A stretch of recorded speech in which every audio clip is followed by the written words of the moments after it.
Hey everyone, Mike on Monday coming to you. I just wanted to let you know that I spotted a few signs of spring here the other day. Yep, a couple of them sandhill cranes are already back. Welcome to Wisconsin and our minus whatever degrees we got today. Anyhow, I wanted to continue our discussion a little bit on alfalfa that we had started last week.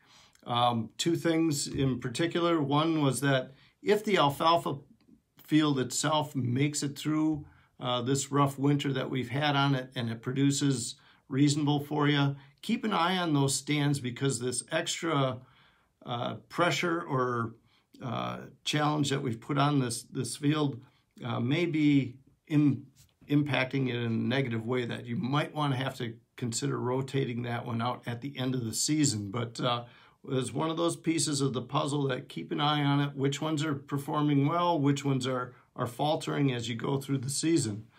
The other part of the equation here was if we're looking at replanting or adding some additional seedling fields this year, coated seed comes up on a regular basis as to should I use coated seed or shouldn't I?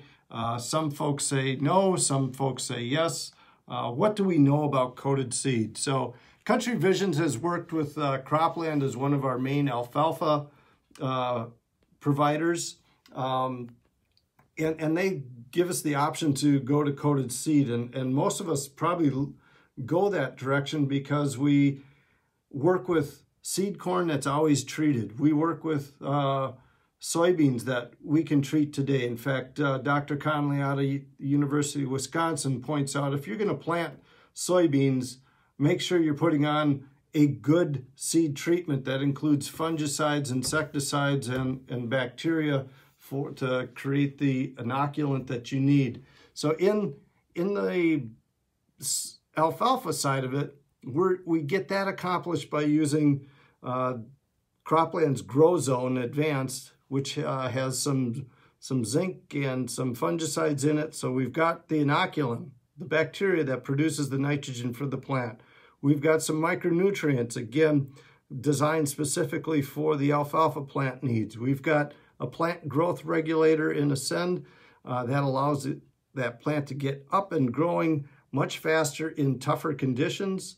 That's well proven. And then we've got two fungicides, Apron, which is an old standard out there in the marketplace, as well as Stamina at a 2x rate of that. That's kind of unique to the alfalfa world. So the first thing I wanted to point out is in a coating, our coating is hydroscopic. So it means it draws water to it. So this is a quick germ test using potting soil and vermiculite in a limited water study. And what you see is that as we go from raw seed to just Apron on the seed to a 9% coating to a 34% coating, we see as we increase the coating and the treatments on there that our percentage of germinating seed continues to get higher and higher.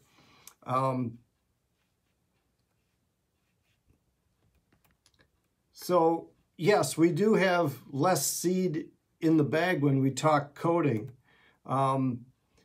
However, we're still looking at how many pounds of seed do we put out there per acre. Don't worry about the coating. You're going to run in the Midwest here 15 to 20 pounds per acre. Again, this is all about trying to create plants per square foot. That's typically how we measure it. So let's do some math here. We got 200,000 pounds average for alfalfa seed. If we're going to go at 15 pounds to the acre, and our coating, let's say, is at 35%, so we got 200,000 seeds, 15 pounds to the acre. The coating at 35% turns into 6.655 actual seeds. We got 43,560 square feet in an acre, so we end up at 15 pounds to the acre, about 45 seeds per square foot is what we're dropping. So the answer about is more seed better or not depends on that, how well of a seed bed we have and how well of a condition that we're looking at. What we found in our experience is that, detractors are saying you got to be looking at the pure live seed to make this work. Again, pure live seed, you subtract germination, hard seed, weed seed, other crop, and inert matter to come up with that PLS. But as we move into this, in this coated scenario, the paradigm shifts, that this idea or concept with PLS really doesn't fit with what we're after. Again, our experience has shown that seeding rates we keep the same. Coated seed does tend to move through the drill a little faster, so there might be an adjustment for that. People ask, well, that's great, Mike. It sounds like a sales pitch. Is there any public data out there on coatings? And the answer is yes, there is.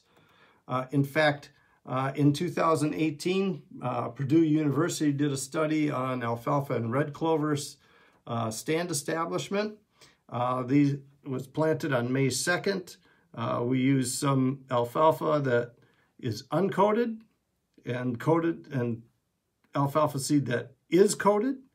That their full rates tend to be about that 20 pounds, then the 2/3 rates at about 15 pounds. We've got replication, and then the stands were counted on June 29th to see what did we end up with. And the study goes forward with, again, roughly here we were at 21 pounds, almost 22 pounds of uncoated versus coated. Pure live seed, you see, yes, there is a difference. There is more pure live seed that we know on a per square foot basis. So we got 78 versus 56. But here's the real number that we're looking for, the stand. How many of those seeds actually produced a plant that's viable for me? So in the uncoated, we've got about 30 plants. In the coated seed, we've got 35. So if you want to spin the math a little bit, you're getting more seed to grow in the coated side than you are on the uncoated. In fact, 52, almost 53% versus 38, 39% in just the raw seed itself.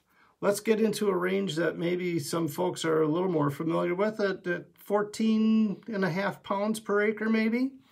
Again, here's your PLS. You say, yep, there's more seed, more pure live seed out there on per square foot. Let's turn that into what's growing, because that's what really matters to us. 31 plants versus 29 plants. Again, a higher success comes with the coated seed as far as actual seedling establishment. So what's kind of happening here is that as we increase the coating out there, we have the ability to change the rates of those fungicides on there to create the protection on it.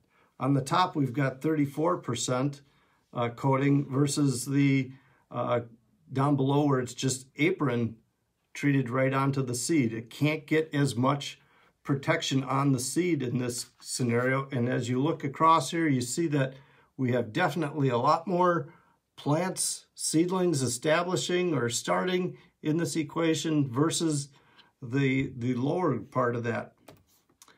The other piece that was looked at is these seed treatments under a Phantomyces pressure. Now, all of us in eastern Wisconsin know that we have a lot of Phantomyces out there in the landscape, and that we're competing with that.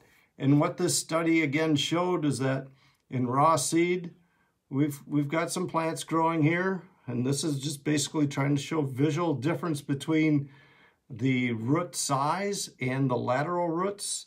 And as we went to an apron treatment, we saw a little improvement as we got some coating. So now we can improve the amount of seed treatment on there. It improved again.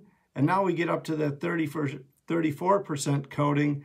We see that we've increased lateral roots by 86%, and the length of the roots are 16% greater. So we know that we're improving the plant's viability by using these coatings and such. So bottom line, yes, there is less seed in the bag, but that might be a little misleading because, you know, we're talking about trying to get genetics to grow. We're not selling a commodity here. And more technology means we can get that stand establishment done with less seed on a per acre basis. So, or per square foot. Proprietary combinations of ingredients help with this process. The ideal alfalfa seeding rate is actually a range on your farm. There's no exact number because this field worked up a little better than that one. It's laying nice, so I've got a better seed bed. So those things all still come into play with it. We saw that that first slide, we have better imbibition for better germination. So that's a fancy word for it's taking on water better. Again, the better that we get that water in there, the more germination we get. There's a greater chance to get more seeds actually growing and turning into plants. That we see on a regular basis. Higher seed treatment rate per seed with the coating. Again, that coating holds that seed treatment in place and keeps it in a great position to improve that seed viability and vigor, resulting in better seedling vigor, better stands, and yes, under the pressure of aphanomyces and other diseases out there in the marketplace. Or the coating facilitates the addition of several new active ingredients. So it's a technology that gives us a pathway into doing things that we couldn't do just on regular raw seed. The other nice thing that it comes into play is that this does come with a dye on it, so you can easily spot where your seed is. And when it comes to checking depth, it's a whole lot easier to see those seeds than it is a raw seed. So again, with that, I know that's a boatload of information. And if you've got questions on that, feel free to check with any of the agronomists here at Country Visions as you're looking into what's right for me.